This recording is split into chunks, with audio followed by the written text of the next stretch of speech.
this is something people can eat in this month. Where's the water?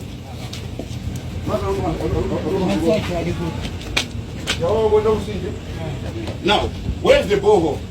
These people have told me there's no toilet here, there's no borehole. They get water from the river where you clean the equipment with the chemicals for the tea. You said there are toilets here. And there are boreholes. The president for power, where are you? Come here. You were telling us there, come here, sit here with me. Stand here with me.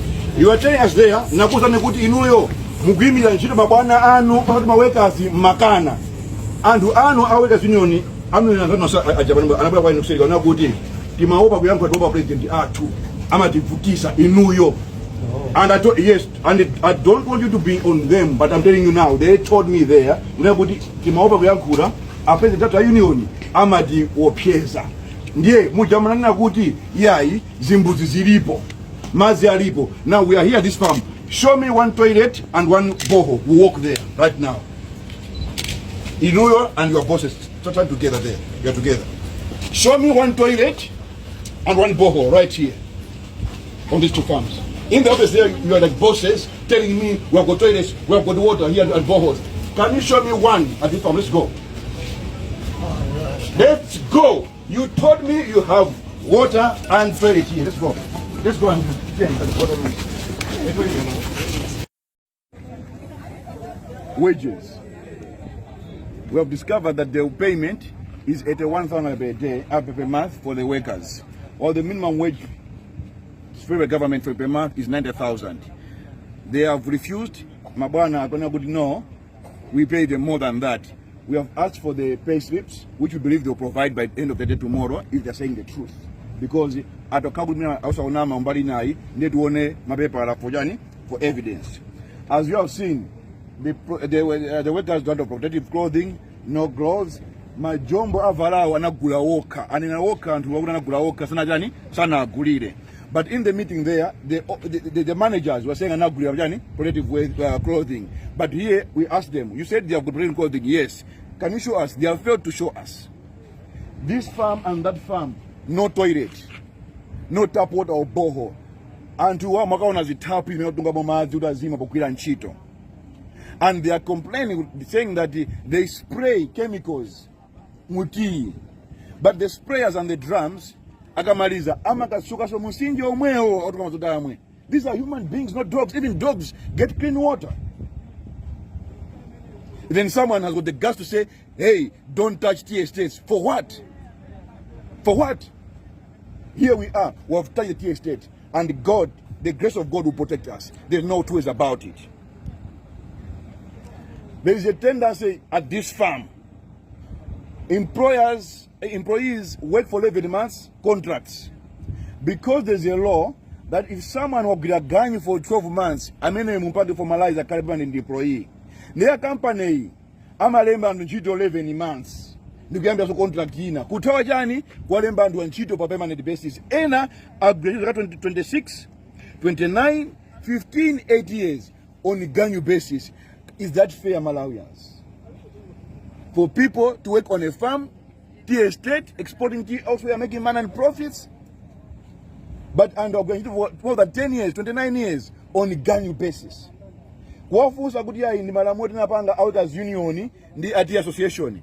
We have to consult the Attorney General because I've spoken to the PS and the Labor Commissioner. We all feel this is inconsistent with the law of Malawi because the Constitution of Malawi is supreme, and anything that contradicts the Constitution of Malawi is illegal. So the Commission of Labor and Madam PS, they will verify with the Attorney General, and if this is not, if this is consistent with the law, then all the people that have worked here on a ganyu basis from the day they started, as long as more than a year, they must be formalized, they must be permanent employees, and they must be entitled to pension. And that will be done soon after we have verified with the Attorney General and considered the law, because we want to be within the law. People have complained, akadwala, amadula, no pay. Komanso akadwala is on their own. Yet and who are anakita katengeda kumulanje 11 years ago.